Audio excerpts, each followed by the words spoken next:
Looking for some hockey action? Well, good, because we got plenty. My name is Andreas Sashenko and you're watching Daily KHL Update. We head out to Ufa first, where Salavat Ulayev faced undefeated Untitled in the home opener in Ufa. Salavat created their first scoring chance early on. Eduard Gimanov takes a screenshot, Jakub Kovač gives up a rebound and then stops Slava Sorodukin on the follow-up chance. The Virstas strike midway through the period on a power play. Nigel Doss scores his third goal of the year, while Andrei Abid and Alexei Vasilevsky draw the assists. Second period now, Gimanov skates to open ice. He's set up by Alexander Kadekin, one-timer, and Kovač comes to the rescue again. Some peculiar action by Alexander Vormistchev now as he flicks the stick to Maxim Mayorov while in motion. You can do that in the case starting this season, and here's a perfect example of that. Moving on to the third, Yevim Gurkin puts the puck on net. Yuhan Metzl gives up a rebound and then absolutely robs Brooks Macek on the rebound. What a save to keep it a one-goal game. Late in the period, Sakar Monin one-times it from the hash marks, but it rings off the pipe and stays in play. It goes the other way now, and Dan Sexton finds his target. Tough luck for Salavat. Jakub Kovač stops 36 shots for 30th career shutout in KHL regular seasons, and Upton Billy spoils the night for Ufa. 2-0 is your final.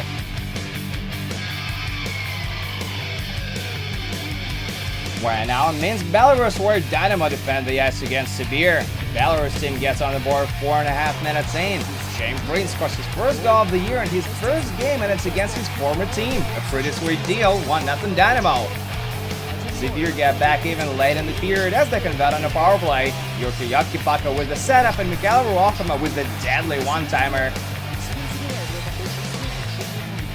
We're midway through the second now. Ruachama gets the puck at the half wall and he hammers it home for his second of the game and third of the season. 2-1 Sibir now.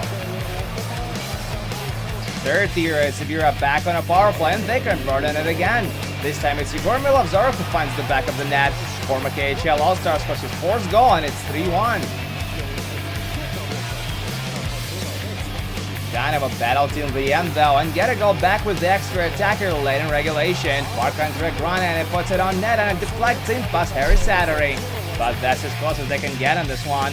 Sibir win their first game in Belarus since 2015. 3-2 is the final.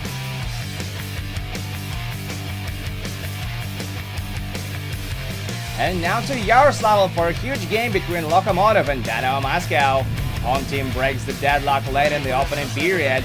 Jets prospect Pavel Kraskovsky feeds Danil Vasil on open ice, and the Devils prospect scores his first goal in KHL regular season. He's already scored one in playoffs. The blue and white get back even in the last minute of the period. Vadim Shipachov keeps Kirill Laman's shot for his 600 career point in Russian championships. Tie game of the first. But then it's all Lokomotiv.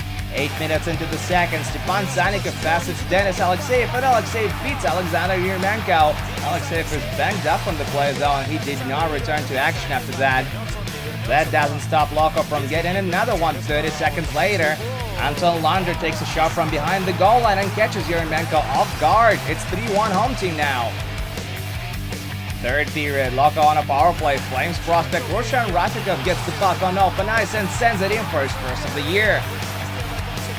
It doesn't stop there. Late in regulation, Kraskovsky peels off Andrew Patterson and gets his second assist of the game as it feeds Pavel Kudryavtsev across the ice. 5-1 Loko now. Dynamo sweeten the pill a little bit as they get the last goal of the game. Igor Polygalov tips it in for his first in Dynamo jersey. Not a good night for Moscow as they lose their second in a row. 5-2 Lokomotiv is the final.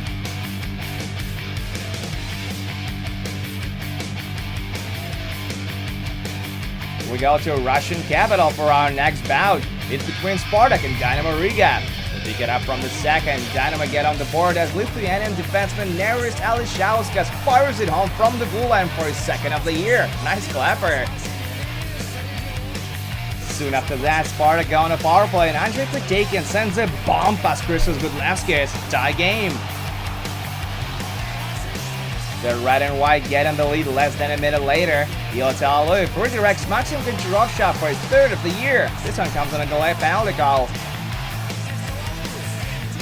Spartak's Latvian forwards take the stage next. First, it's Kaspars Daugavich who puts it in from the doorstep. Wait to leave a guy like him in the slot. And then Martish Karsim scores just 44 seconds into the third to improve the lead to 4-1. Jakub Rylov picks up his third assist of the night on the play.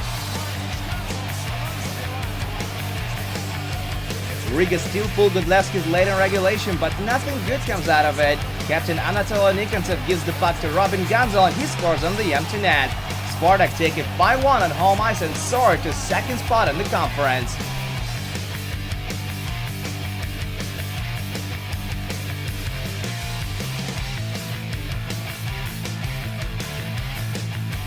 Our last game of the night is in Podolsk, Moscow region. Vitis face Sochi and they strike early. Ivan Petrakov scores his first goal of the year just over 3 minutes in.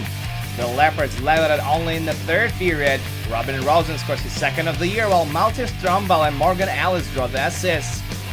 Vitis regained the lead just 4 minutes later. Sviatoslav Gribenshikov improves his goal streak to 3 games as he nets his fourth of the season.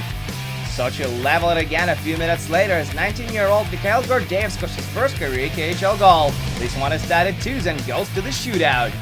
Vitis come out on top as Evgeny Mon scores the win in the 5th round. With 4 wins in 5 games, Vitis remain on top of the West. 3-2 shootout is the final on this one.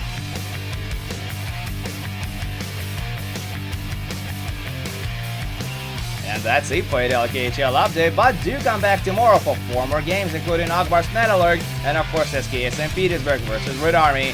My name is Andreas Sachenko, thank you guys so much for watching, and I'll see you again soon.